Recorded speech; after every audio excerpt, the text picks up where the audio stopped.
Home isn't a place where you live, home is a place where you find a light.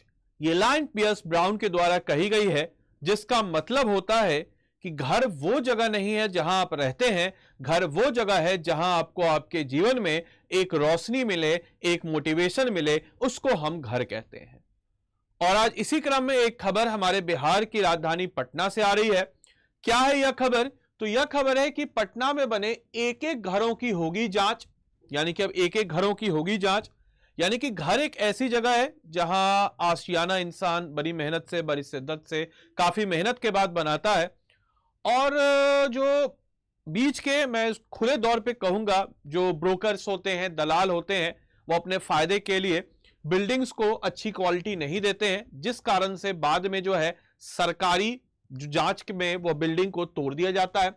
और उसी क्रम में नीतीश सरकार का एक नया आदेश आया है और एफएआर रिपोर्ट, एक रिपोर्ट है कि आखिर क्या कहता है एफएआर रिपोर्ट और किस प्रकार से हमारे बिहार करंट से जुड़ा है और किस प्रकार से यहां से क्वेश्चन बनेंगे। आइए जरा हम लोग समझते हैं इस खबर को।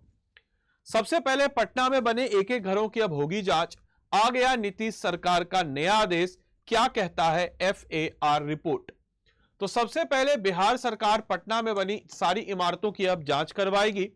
जांच में देखा जाएगा कि इन इमारतों का निर्माण नक्शे और नियमों के अनुसार हुआ है अथवा नहीं हुआ है।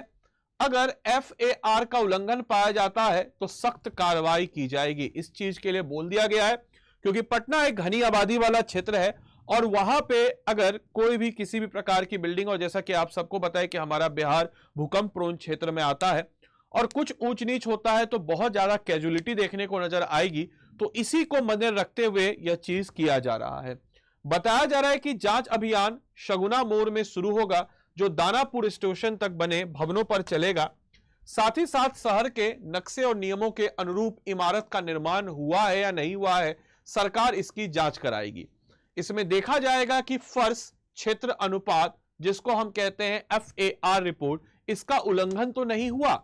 साथ ही साथ विधान परिषद के तारांकित प्रश्न के दौरान नगर विकास एवं आवास विभाग के मंत्री जीवेश कुमार ने यह जानकारी दी है।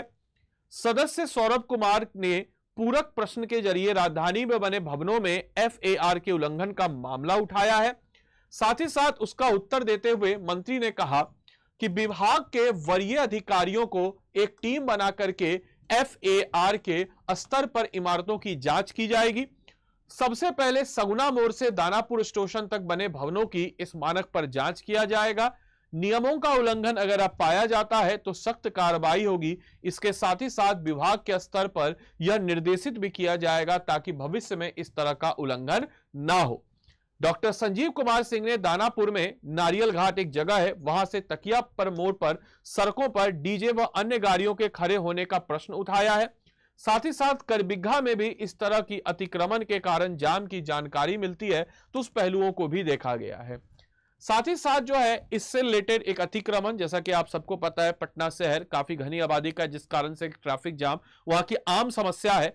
और आपको लगता होगा कि ट्रैफिक जाम से हमें क्या फर्क पड़ता है, लेकिन अगर जैसे फॉर एग्जाम्पल एक बस से, एक ट्रक से अगर चीनी आ रहा है और उस ट्रैफिक जाम के कारण उस ट्रक का पेट्रोल ज्यादा लग रहा है तो उसका असर आपको अपनी जेब से भरना पड़ रहा है। इस प्रकार से दुनिया की कोई भी चीज अगर महंगी है तो उसमें ट्रैफिक जाम का बहुत बड़ा योगदान है, क्योंकि उसके कारण जो है ट्रांसपोर्टेशन हमारा महंगा हो जाता है। इस पर मंत्री ने कहा है कि वह इस मामले की रिपोर्ट फिर से जांच करा करके अतिक्रमण हटवाएंगे, अगर जरूरत हुई तो खुद भी स्थल की जांच कर कार्रवाई करेंगे। साथ ही साथ प्रोफेसर संजय कुमार सिंह ने प्रश्न में जवाब में मंत्री ने बताया कि अतिक्रमण की समस्या से निपटने के लिए राज्य के सभी शहरों में वेंडिंग जोन बनाया जाएगा, जिसमें फुटपाथी दुकानों को व्यवस्थित रूप से किया जाएगा। साथ ही साथ पटना में 14 यूनिट वेंडिंग जोन का निर्माण किया गया है। कदम कुआं वेंडिंग जोन में 229 दुकानों को जगह दी गई है। साथ ही साथ पटना में 15 दिनों में नए वेंडिंग जोन के लिए स्थल जो है उसको चिन्हित करने का निर्देश भी दिया गया है। साथ ही साथ यह भी बताया गया कि मंत्री जीवेश कुमार ने विधान परिषद में बताया कि राज्य सरकार उप महापौर के अधिकार और शक्तियों को बढ़ाने पर विचार करेगी। साथ ही साथ विधि विभाग ने परामर्श मांगते हुए इस पर विचार भी किया है। साथ ही साथ वह नीरज कुमार के अल्प सूचित प्रश्नों का उत्तर दे रहे हैं। इसके अलावा मंत्री ने कहा है कि अभी नगर पालिका अधिनियम एक्ट के आधार पर उप महापौर को अधिकार जो है यह मिला हुआ है।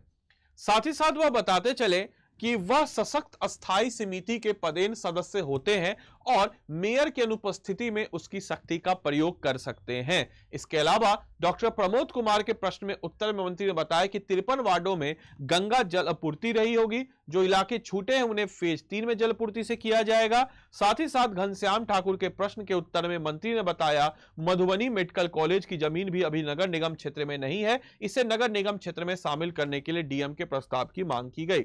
आपके लिए एक होमवर्क है कि अस्थायी ढांचे को डैश के रूप में जाना जाता है और यह निर्माण, विध्वंस, रख रखाव या मरम्मत कार्यों में उपयोगी होता है।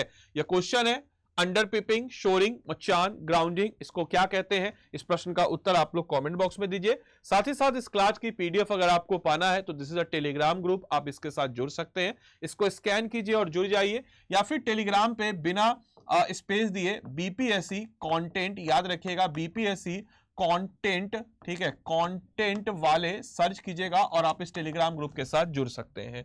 अपार्ट फ्रॉम दैट, अगर आप में से कोई भी जन हमारे पेड कोर्स के साथ जुड़ना चाहता हो तो पेड कोर्स में जुड़ने के लिए स्टडी आईक्यू को जाकर के सर्च कीजिए।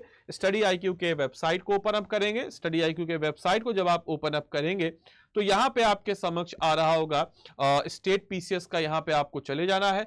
स्टेट पीसीएस लाइव क्लास में आप क्लिक करेंगे तो जैसे स्टेट पीसीएस लाइव क्लास में क्लिक करेंगे बिहार पीएससी नजर आएगा। बाय नाउ पे आप जाइएगा। इस पेड कोर्स की खास बात बताते चले कि बिहार में होने वाले जितने भी एग्जाम जो बीपीएससी के द्वारा कंडक्ट कराए जाते हैं बिहार के कोई भी एग्जाम्स के लिए अति महत्वपूर्ण है, क्योंकि हम इसमें फाउंडेशन कराते हैं सारे सब्जेक्टों का।